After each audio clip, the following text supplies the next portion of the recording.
Thank you for coming. Welcome to the rebroadcast of the Entertainment Finance Briefing. My name is Gregory Q. Jenkins, and I am the founder and CEO of Quintasia Studios. I want to let you know that there's going to be a live Q&A session immediately after the airing of this briefing. I have put a link to the live Q&A. Either it's going to be in the comment section of this particular video. It will also be, I will put it on in the event description on the LinkedIn post that you found out, and I'll also put it in the live chat. Please, if you have any questions, jot down your questions, and I would love to have a discussion after this rebroadcast has finished. All right. My goal for this briefing is to compare entertainment-related investments to other core alternatives and see how it measures up. I hope to bring more attention to this sector from institutional investors. A quick note about the data to be presented. Sports entertainment is only partially included in the data. Generally, it's captured separately in most data sets. The observations made still largely hold true even if we were able to completely exclude the sports data. Let's take a look at the topics we'll cover. Benchmark performance across all alternatives and see how entertainment compares. Then we'll find out how much institutional capital is being allocated in alternatives. We'll look at how entertainment and alternatives are growing as a whole. We'll examine the capital flows within entertainment. I'll define what I call the top layer versus the indie layer. We're going to see that there's plenty of capital, but it doesn't flow to the indie layer, and we'll discuss some reasons why. Finally, we sum up today's briefing and talk about what we can do with this information. Okay, let's start by benchmarking performance across alternatives. In order so that I could compare apples to apples, I had to find comparable data across different alternative sectors during the same time period. I was able to find data for a 5-year period from 2019 to 2023. Let's look at the annualized returns. These returns are net of fees and expenses. So, first, you're going to see private equity coming in at about 18%. Private credit is a little more than 8%. Real estate is a little more than 3%. Venture capital is again about 18%. And entertainment comes in at a nice, surprising, and competitive 10%. The majority of institutional capital goes to public equities and fixed income or public debt. Of the amount that's allocated to alternative investment, here's how it breaks down. Private equity comes in at about 40%, real estate at 25%, private credit 15%, venture capital 10%, infrastructure and energy about 7%, hedge funds and multi-strategy funds less than 5%, and entertainment and media also less than 5%. I'm going to slice and dice this data several ways because there are a few critical facts that I would like to highlight. So we're going to take a look now at institutional capital across all alternatives.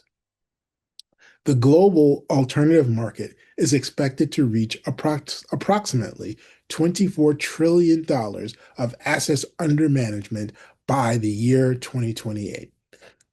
I'm going to say that one more time.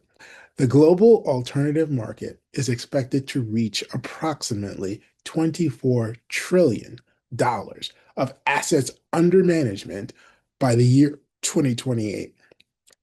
Across 2019 to 2028 forecasts, every major entertainment vertical except live entertainment is expanding faster. Let's take a look at how institutional capital currently flows in the entertainment sector.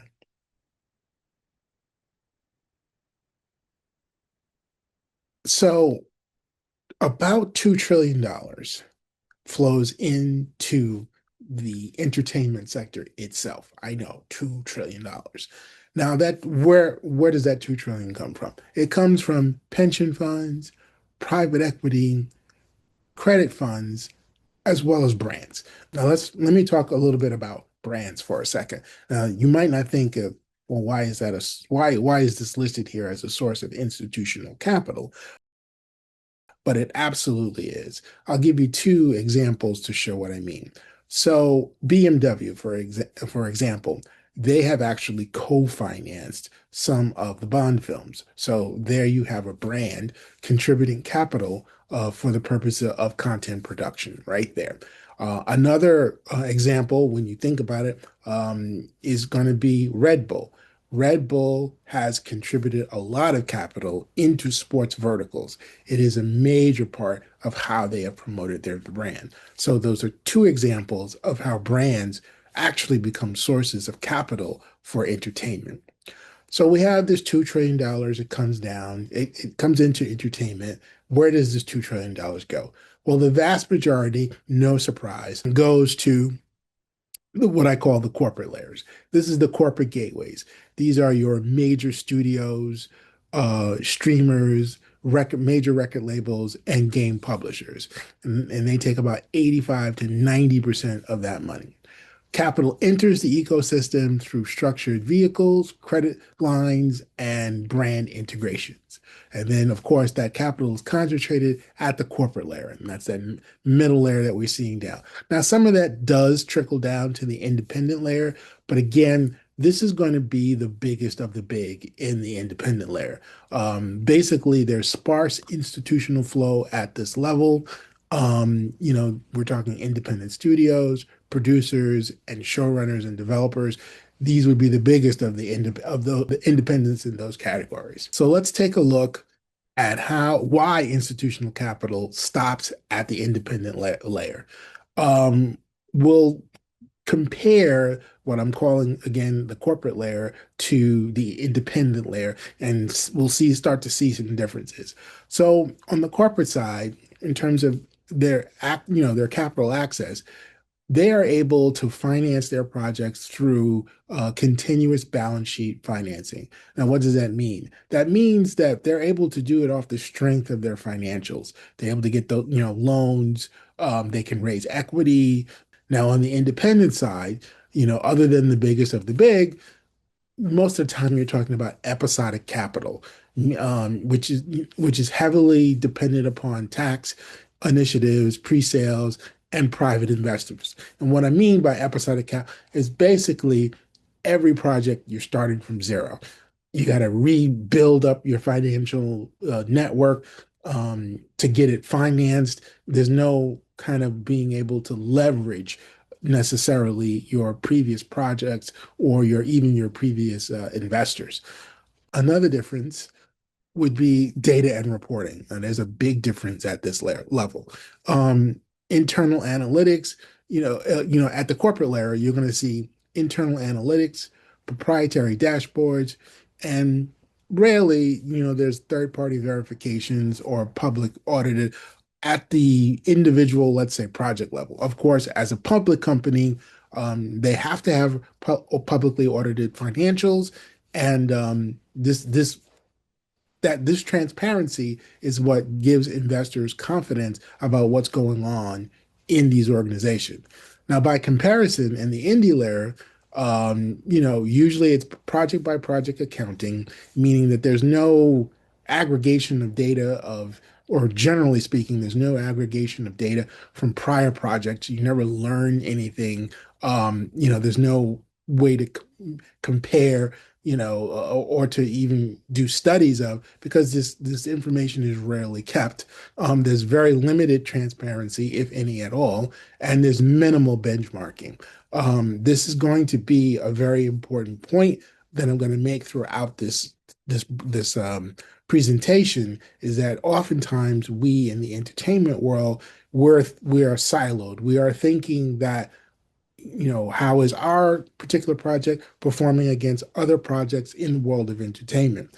But if we are going to be a player in the institutional capital markets, we've got to think broader than that. We've got to think, how is our investment compared to other types of investments, not just entertainment, but all different kinds of across the world of alternatives, and even how do we compare against public equities and public debt. We have to start learning to make those comparisons so that we can speak to the institutional investor and convince them, hey, we've got a good alternative that they can take a look at and consider. All right, moving along in terms of looking at the differences of risk underwriting. The larger players, they have, the advantage of being able to offer special credit protections. They can aggregate risk across large content libraries, whereas on the indie side, it's more informal structures. External advisors may vary by project, and you really don't get the benefit of being able to aggregate your risk across many projects because you're dealing with a much smaller content library. The ability to provide some measure of downside protection is a huge, huge, advantage that larger players have. Then we're going to talk about the liquidity options. So liquidity, um, what I mean by that is that the larger corporate players are able to raise money off of asset-backed loans. They can monetize their catalogs, and every now and then they can do mergers and acquisition exits to also bring, they can sell off either a company, they can sell off a catalog or some other assets to raise cash. Obviously, for at the independent layer, you're talking more like one-off IP sales. Maybe you sell a script, or some other IP. There's limited secondary markets for your IP or for your assets. So you don't have that same flexibility in terms of being able to offer your investors some degree of liquidity. And then finally, there's scale and repeatability. For an institutional investor, this is the holy grail. They're looking for scale and they're looking for repeatability. So obviously on the corporate side, the scale is large enough for them and is a continuous production cycle supported by recurring cash flows. That's a very big difference than what you see on the independent layer is it's usually discontinuous. Like I said, that start and stop action in terms of raising capital. And, there's, and then like start and start in terms of raising capital and a new capital raise for each project. The last thing I wanted to point out on this slide is I kind of, came up with a visualization about how much visibility do you have into the data. Now, this is not to suggest that, the big corporates have, great visibility on everything. We know that's not true. But generally speaking, when compared to the indies, yes, they have much better visibility into the numbers. And you need that if you're going to have institutional capitals to have confidence in your projections. So I just did like a rough estimation. What are we talking about? On the corporate side, you would see something like 70% data visibility versus 20% on the indie layer, in the indie layer. Now, again, that's just a rough estimation of what it's like between the two layers. So how are the different alternative sectors growing? Let's take a look at that. Okay, gaming is going gangbusters. So why is gaming seeing robust growth? Right, growth, as we can see, is growing 8% per year right now. Some of the reasons why it's growing that its growth is stronger compared to some of the other alternatives. It's low to moderate correlation to the S&P 500. The S&P 500 is the gold standard for institutional investors of how they look at how their investments are doing. Obviously, what they want to do is they want to beat the S&P 500. So when we talk about alpha, we're talking about results that are in excess of what the S&P or what the broader market has done. That's what every portfolio manager or asset manager is looking for is to generate alpha, meaning you want to, beta is generally what the overall market did. Alpha would be in excess of that. So that's, and gaming is definitely shown to be not correlated necessarily to what the market is doing. There is some correlation, but it's a relatively weak correlation. Um, Gaming is more correlated to the broader market than film or music, but it's but some, despite that, it shows the highest growth in the entertainment sectors. So why is that? Well, as I mentioned before, there's weak correlation not only to the broader market, but weak correlation to treasuries. And what does that mean? That means that as interest rates fluctuate, it doesn't affect their performance as much. Their gaming cash flows are not directly linked to yield curves and interest rates. They have strong recurring revenue. They have things like in-game purchases, like if you're like me and you're a Halo fan, and you wanted the latest tricked out Warthog design or Spartan uniform, you were shelling out some dollars to download that code. Well, that's recurring revenue. That's what you see in the gaming world.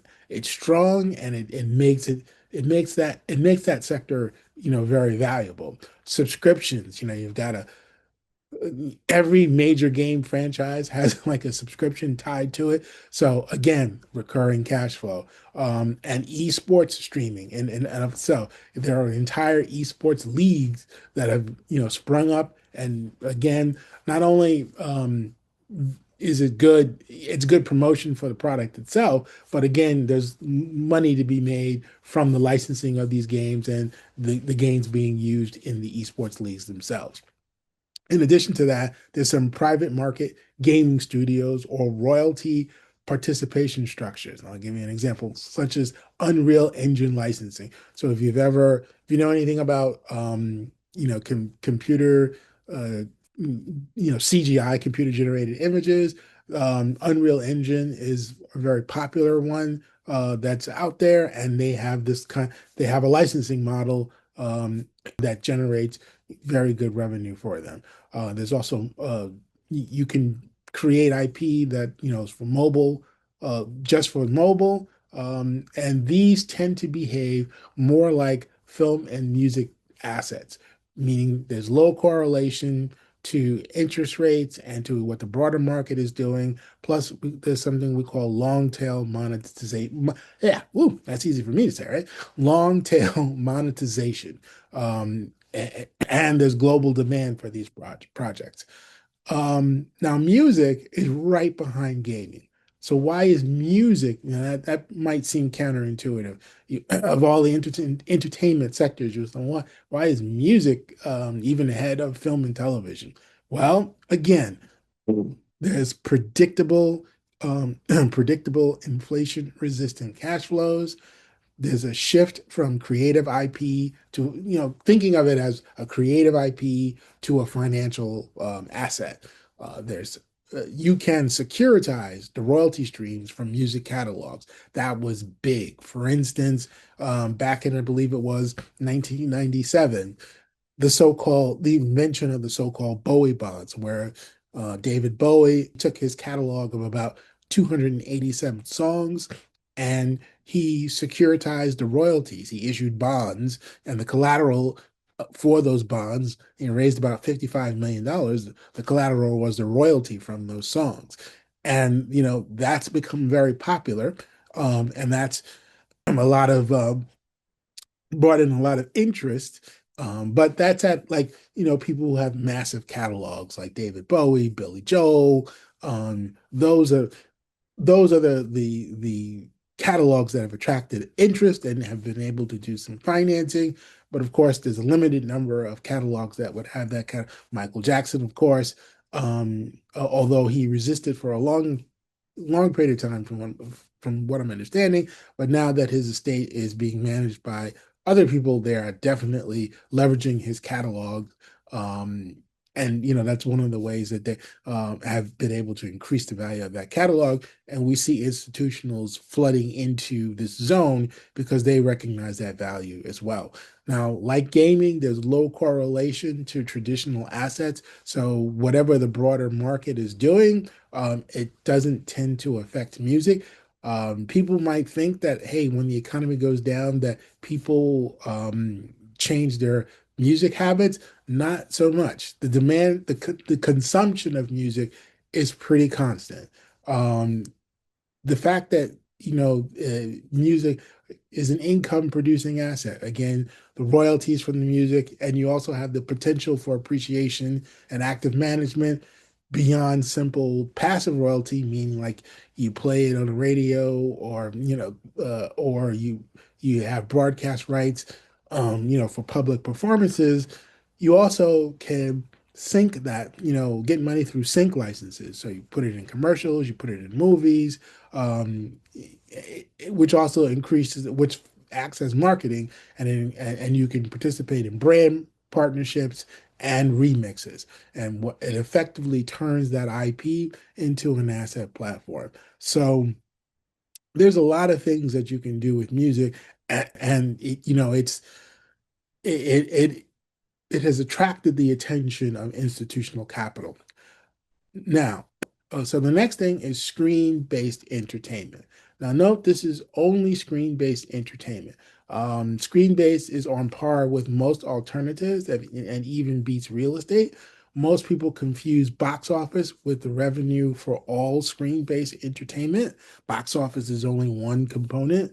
There's also streaming in there. While box office is very sensitive to economic conditions, consumption remains rather constant, meaning that, if things are rough, I might not go to the theater to see it, but I definitely will probably want to see it on streaming. So we see that constant, and again, it's not as subject to the fluctuations of the broader market or interest rates, for instance. So that's one reason why institutionals have become attracted to the entertainment sectors, because it gives them it gives them this extra characteristic in their investments. It helps them diversify their portfolio. Now, compared to, so again, we're talking about the growth of these year over year. Private equity and private credit and venture capital are growing steadily at about 6% per year. And then private real estate is growing at about 5% per year. So let's look at how the capital flows in entertainment. Again, you're going to see this theme that I'm hitting on, the top layer versus the indie layer, come into play. So what we have here, strong growth, weak allocation, and this is the institutional disconnect. This chart shows the growth in AUM versus the share of allocation across all alternatives. So again, we saw that gaming is, growing the strongest at 8%, but yet its percentage in terms of the total of institutional allocation is less than 1%.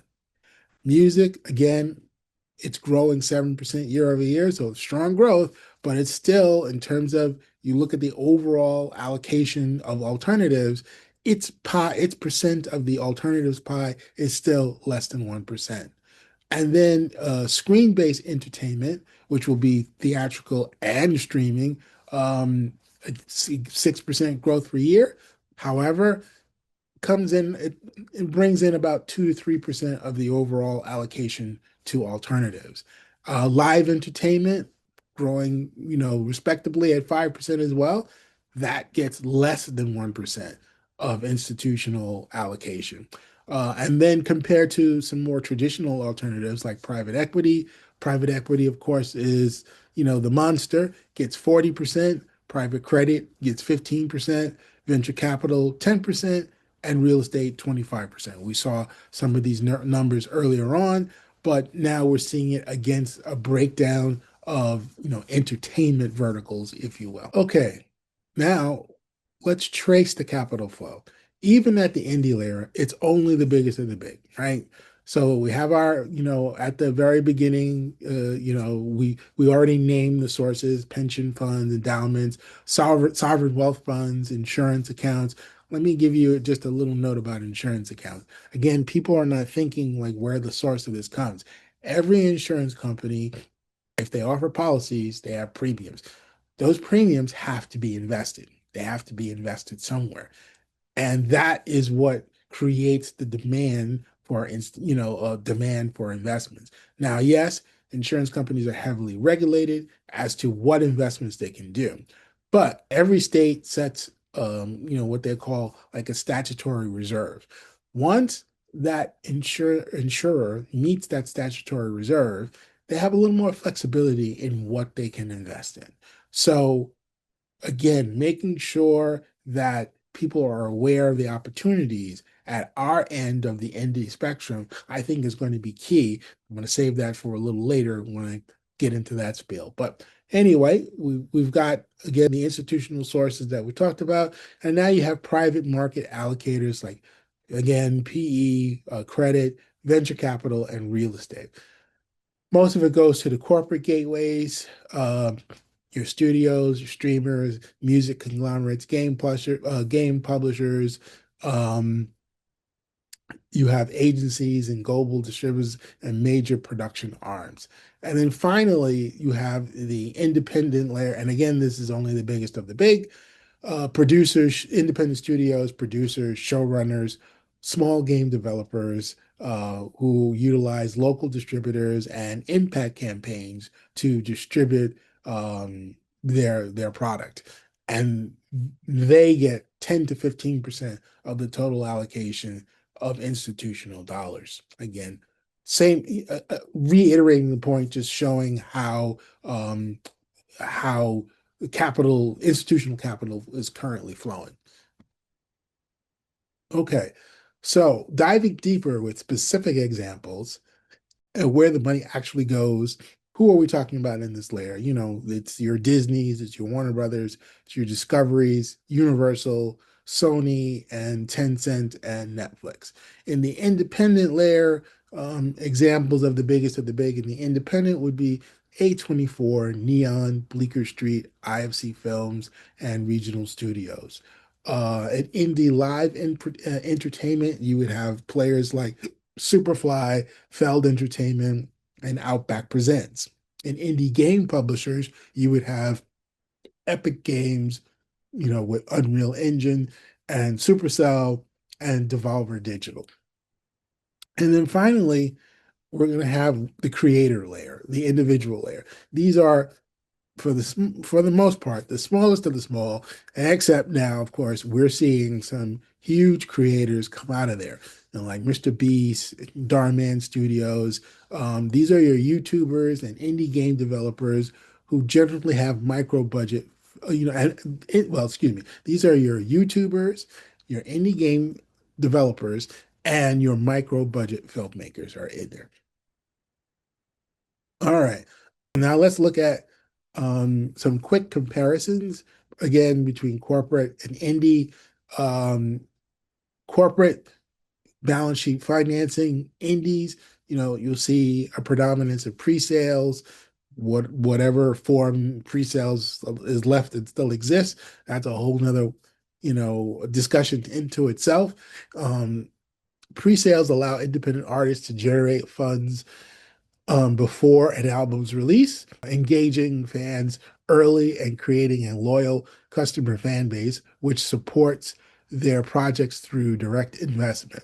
Um, Corporate gaming, again, you'll have securitization in the gaming industry enables large companies to convert their future revenues into capital, allowing them to fund game development and market through financial instruments. Versus at the indie gaming ladder, you're going to see mostly crowdfunding as the major tool to get off the ground.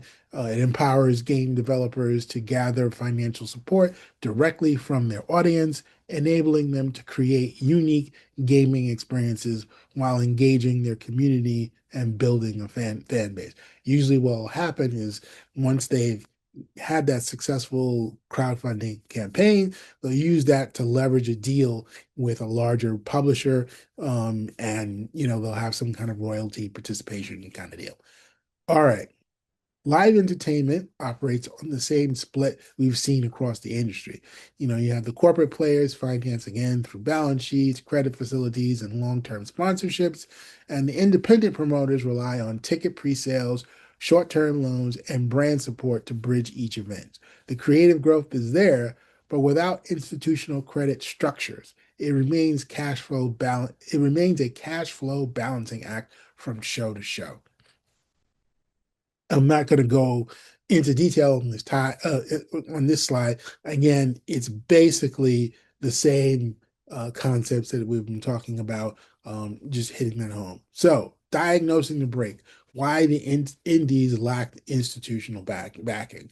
Now, this to me is the whole thing and looking at, well, okay, what is missing from the indie layer that the corporate layers have. Not just that because the corporate layer is bigger, but why were the corporate layers able to grow and scale, whereas for the most part, indies were not. So institutional investors rely on visibility, standardized data, audited reporting, and third-party verification. The independent layer runs on passion and improvisation, but not standardized reporting system. Without comparable data, allocators can't quantify performance or price risk. I'm going to stop there. I have become an evangelist for understanding the pricing of risk. And you can't do that unless you have the necessary inputs. It's not just, ooh, okay, I invested X dollars and got back Y dollars. But you have to consider for the level of risk that the investor took on, how is that return when you adjust it against the risk? How does that return look now? And that's a concept that every independent producer needs to understand. If we, and now here's where I'm going to go into my spiel. We are not going to survive, in my opinion, unless we have the ability to scale. What we're missing is that capital infrastructure that allows us to tap into money. We try, God bless us, to operate on a wing and a prayer. We go small, we go small and we try to do it all. And that approach works for a while, but long term it doesn't. What it leaves is people underpaid. Producers are seeing their margins squeezed to non-existent. The fact that you can make money after a film has completed, that seems to be just thrown away. And in order for us to survive and make a good living, from my vantage point, we have to be able to scale. And if we have to be able to scale, what I am saying is we need to look at what's different between where we are and where the corporates are, and how do we, in order to access more institutional capital, what needs to change on our side. And this is some of the things that we're going to start to talk about. So obviously budget scale.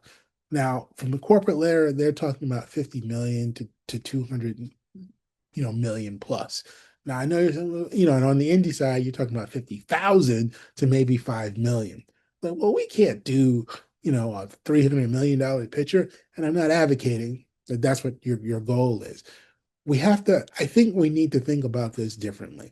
Now, maybe, production company A and production company B, they may have like a 10, $15 million picture separately, but together, now they've got $25 million. Okay, still kind of small, but suppose if we got production company C, production company D, they got together. We can package these things. Well, again, we're very siloed. We think about just our particular company, but suppose if we banded together under a common umbrella and finance our projects, that's how we get to scale. And I think that that's how we get the attention of institutional players. Now let's talk about the next hurdle we would face: data quality. Production company A has one way of doing things, production company B has another way of doing things. We need a standard. We need to, say, hey, this is how we're going to evaluate, our projects. This is how we do budgeting. This is how we do estimation. This is how much contingency we're to build it. There has to be, this is our philosophy on that. There has to be some standard so that investors have confidence that in the package of content that you're trying to put together for them to finance, that there's some commonality across all of those projects. That I think is critical and for us to survive. Is there has to be a standard of data quality across all of us. Governance standards, same thing. At the top layer, there's governance. Now I know to creatives that word governance, you hear it feels like a straitjacket, but for the level and the amount of money that we want to be dealing with, there has to be governance standard. There has to be boring things like, okay, just physical data access. Who has access to your set? You've got all this fancy pants, expensive equipment out there. You don't want people roaming in off the street being able to, walk off with stuff. So that's physical access control. Nope, it's not sexy. It's not the glamorous part, but it's what enables people to have confidence that, hey, if I give you $100 million, it's going to be spent where it needs to be spent and not be stolen or used fraudulently. So governance is a big part. Having governance standards, just like with having data quality standards, governance standards are important. If all of those projects were working on the same common governance standard, again, institutional investors could have some confidence in that. Okay, this is a solid investment. We know we can properly know what the risks are, so we can tell if this opportunity is appropriately priced. That's the way that they're going to look at it. And then credit enhancements. This downside protection, that is key to sweetening it up for an investor, saying, okay, yes, if this happens or this happens. Now we already have things like completion bonds, but there are other things that we could do that could help offset some of the risk. Now, I don't like the word de-risk, especially when we're talking about entertainment related projects. And the reason why I don't like it is it's not like you're going to make the risk, take the risk down to zero. That's never going to happen for an entertainment related project. You're not getting paid the premium that you're getting paid because it's not risky. It just boggles them. If it were able to be, that safe, then you would be making a lot less return on it because it's a lot less risk. So we need to make sure that the risk is commensurate with the return. And there's no separating the two. There's no piece of AI that, oh, we can predict a hit. No, you can't. No, you can't. Because what is a hit today, you can't tell me 2 years from now would that same thing still be a hit. Because conditions change, the world change, humans change. There's a lot of factors that go into it, and I've yet to see an AI model that can appropriately gauge all of those different factors and make a prediction on it. That's why you have to, there is safety in numbers. The more projects, that's why the slate concept, if done correctly, um, is the right model, I feel, in order to help. That's how you de-risk things, if you will. The chances of having a hit in a slate of 40 projects is a lot better than just a one-off project. Okay, so the main point here with credit enhancements is how do you provide downside risk enhancements? So the independent layer I mentioned, this is the infrastructure gap we're trying to close. Not creative, but informational. Um, and I believe that if we can do that, I think we will have more access to the institutional layer and we can create this financial pipeline, not something that's discontinuous, but something that's there that we can access to make our projects. That's my thesis. Um, Again, just diving into some more points, standard financial reporting. I'll give you a perfect example of, you know, I think the way that indies need to be thinking. Capital is global. Now, if you're going to raise capital, most likely you're going to raise, if you're raising money in the US, you're going to be using US generally accepted accounting principles as your financial standard. But anything outside of the US, chances are you're going to be on the International Financial Reporting Standard, IFRS. And let me tell you, the way you treat entertainment related assets under those two methodologies is very different. So, having the ability to simultaneously present financial statements in both of those methodologies is going to be important if you're doing things on a global level. And having sophisticated systems that would allow us to do that, that's one of the things that if we develop that, that would give us some access into the institutional capital world rather than trying to do things through project-based accounting, which is inconsistent, which has inconsistent cost attributions. That's a big one there. Of course, performance data and benchmarks. We need real-time dashboards, comparable KPIs, ROIs, return on investments, total lifetime value versus the customer acquisition costs. These are the numbers that we need to start keeping track of. Right now, at our layer, on the indie layer, there's really no cross-platform benchmarks that help us say how our projects are doing relative to other investments. Audit and verification, that has to be a standard. Having, at the corporate layer, of course, there are internal audit teams, there are third-party assurances and ratings. Um, at the independent layer, there's very little independent verification, and there are self-reported outcomes. We need to fix that so that again, institutional players have confidence in our numbers. The data and infrastructure and APIs. The corporate area, you'll see enterprise systems, things like Salesforce, SAP, NetSuite. Now, I'm not saying you have to have these systems. I'm just using those systems as an example of enterprise level systems, which allows those entities to have some data standardization across their enterprise. Spreadsheets, manual entry and re-entry are the case at the indie layer, but there's no data standard. You can't, a spreadsheet for the most part, you can build in some data validations, but they can be easily defeated. You need something a little more robust to make sure that there's, data quality across all of your information. And then finally, a culture of disclosure. Um, you know, Getting into the habit of having investor relations reporting and ESG frameworks. That's what you'll see. The big with the big, well, I don't want to be sexist with the big guys and girls. And at the indie layer, there's informal communication and very or no public disclosure. We've seen the entertainment behaves like any other high growth alternative asset. The problem isn't performance, it's plumbing. The capital is there, but the pathways stop where the transparency ends.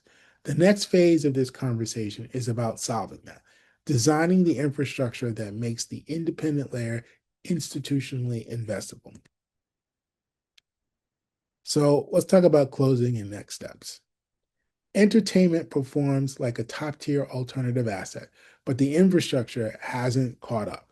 The capital is ready, but it stops at the corporate layer because the independent side lacks structure and transparency. The next step isn't more content, it's creating the systems that make this layer investable. So, what are the key takeaways from this presentation? Entertainment. I have on the slide entertainment outperforms alternatives. That's not correct. Entertainment is competitive with other alternative investments, but the allocation definitely lags, as we saw, less than 5% in most cases. Capital stops at the corporate layer, meaning it doesn't trickle down to most of the smaller independents. The indie layer is creative yield without credit infrastructure.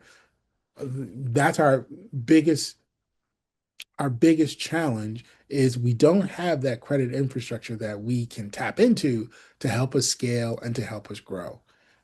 And what is the opportunity? Is to build that bridge, not the studio. The future lies in building infrastructure that makes the independent layer legible, auditable, and financeable. This is going to be the main focus of what I want to do. I'm not just trying to build a studio, I'm trying to build a pipeline. That is going to be the major difference on whether the independent entertainment world is to survive. We must build this infrastructure. All right, that concludes this presentation. I want to thank you very much for being a part of this. Before we officially wrap things up, I have to read something to you. It's an important disclaimer. This presentation is for informational and discussion purposes only and does not constitute an offer to sell or a solicitation of an offer to buy any securities, investment interests, or financial instruments. The information herein reflects publicly available data and internal modeling as of the date of this presentation and is subject to change without notice. Past performance is not indicative of future results. Any forward-looking statements or modeled returns are for illustrative purposes only and are not guarantees of performance. Actual results may differ materially from those expressed or implied. Benchmark data cited from third-party sources, Cambridge Associates, Cliffwater LLC, NCREIF, PwC, Goldman Sachs, Newzoo, etc., are believed to be reliable, but have not been independently verified. Quintasia Studios makes no representation as to the accuracy or completeness of such data. This material may not be reproduced, redistributed, or quoted without prior written consent of Quintasia Studios. Thank you very much. And now I invite you to head on over to the live Q&A where we can talk about this presentation. Thank you.